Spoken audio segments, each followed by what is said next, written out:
నమస్తే, welcome to Andhraprabha. నేను విద్య. ప్రాణదాతగా Boeing 11A seat. కిటికీ లేకపోవడంతో ప్రయాణికులకు అనాసక్తి. అహ్మదాబాద్ ప్రమాదంలో అదే వరమైందా?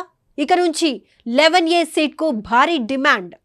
అహ్మదాబాద్ విమాన ప్రమాదం నుంచి ఒకే ఒక వ్యక్తి ప్రాణాలతో బయటపడ్డాడు. కానీ అంతటి పెను ప్రమాదంలో అతను మాత్రమే ఎలా బయటపడ్డాడోనని యావత్ ప్రపంచమంతా ఆశ్చర్యపోతోంది.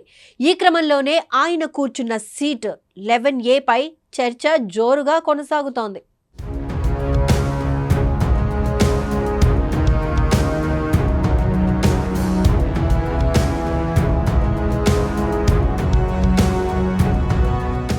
విశ్వాస్ కుమార్ రమేష్ అనే బ్రిటిష్ పౌరుడికి 11A సీటు ప్రాణదాతగా మారిందా అంటే అవుననే చెప్పొచ్చు. ఈ సీటులో కూర్చోవడం కారణంగానే అతను మృత్యుంజయుడిగా మిగిలాడనే చర్చ జోరుగా సాగుతోంది. దీంతో ఇప్పటి వరకు మోస్ట్ అన్వాంటెడ్ సీటుగా ఉన్న 11A రానున్న రోజుల్లో మోస్ట్ వాంటెడ్ సీటుగా మారనుందట. మరి ఈ సీటులో కూర్చోవడం ఎలాంటి ఉపయోగాలు, ఎలాంటి నష్టాలు ఉంటాయనే వివరాలను ఇప్పుడు తెలుసుకుందాం.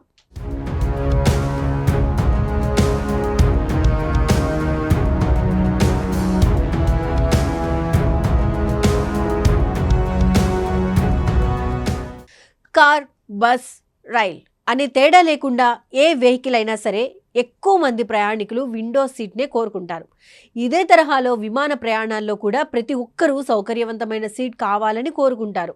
అవసరమైతే దానికోసం అదనంగా డబ్బు చెల్లించడానికి కూడా రెడీ అయిపోతారు. అయితే బోయింగ్ విమానాల్లో ప్రయాణించే చాలా మంది 11A సీటును అంతగా ఇష్టపడరు. దీనికి పెద్ద పెద్ద రీజన్స్ ఏం లేవు, కానీ నార్మల్ రీజన్సే ఉన్నాయి.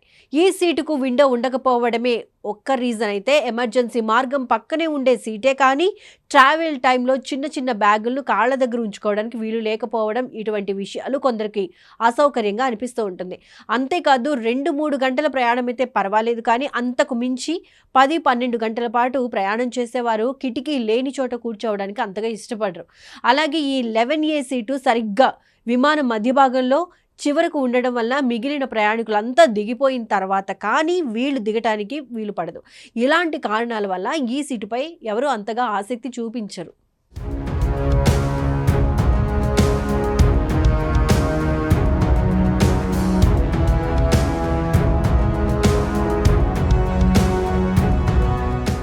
అహ్మదాబాద్లో ప్రమాదానికి గురైన విమానం బోయింగ్ 7878 డ్రీమ్లైనర్ ఫ్లైట్ కాన్ఫిగరేషన్ ప్రకారం 11A సీటు ఎకానమీ క్లాస్లోని ఫస్ట్ లైన్లో, బిజినెస్ క్లాస్ వెనుక స్ట్రైట్గా ఉంటుంది.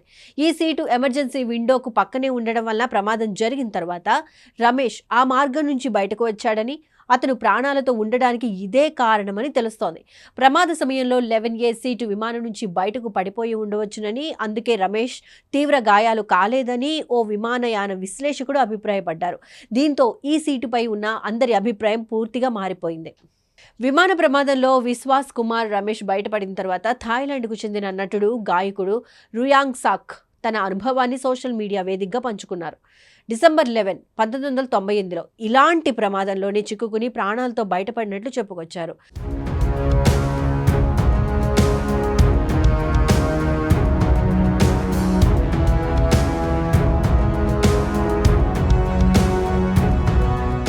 రుయాంగ్ సక్ 20 ఏళ్ల వయసులో ఉన్నప్పుడు Thai Airways flight number TG261 ఎక్కారట. అయితే ఆ ఫ్లైట్ ల్యాండింగ్ సమయంలో రుయాంగ్ సక్ ఎక్కిన విమానం చిత్తడి నేలలో కూరుకుపోయి కుప్పకూలిపోయింది. 146 మందితో బయలుదేరిన ఈ విమానం ప్రమాదానికి గురి కావడంతో 101 మంది ప్రాణాలు కోల్పోయారు. 45 మంది మాత్రమే ప్రాణాలతో బయటపడ్డారు. అలా బయటపడిన వాళ్లలో రుయాంగ్సన్ కూడా ఒకరు. ఈ రుయాంగ్సన్ సీట్ నెంబర్ కూడా 11A కావడం కొసమెరుపు. సో మొత్తంగా చూస్తే కొద్ది గంటల పాటు కిటికీ లేదని బాధపడటం కన్నా ప్రమాదం జరిగినప్పుడు దాని నుండి బయటపడటం ముఖ్యం కదా. ఈ నేపథ్యంలో రాబోయే రోజుల్లో ఈ సీట్లకు సంబంధించి డిమాండ్ పెరిగే ఛాన్స్ ఎక్కువగా ఉందంటూ కొందరు అభిప్రాయాన్ని కూడా వ్యక్తం చేస్తున్నారు. అటు సోషల్ మీడియా వేదికగా కూడా ఇదే తరహా అభిప్రాయం వ్యక్తమవుతున్నాయని కూడా తెలుస్తోంది. మొత్తానికి చూస్తే రమేష్ విశ్వకుమార్ ఈ ఎమర్జెన్సీ డోర్ నుంచి ప్రాణాలతో బయటపడటంతో ఈ సీటు గురించి విస్తృతంగా చర్చ జరుగుతోంది.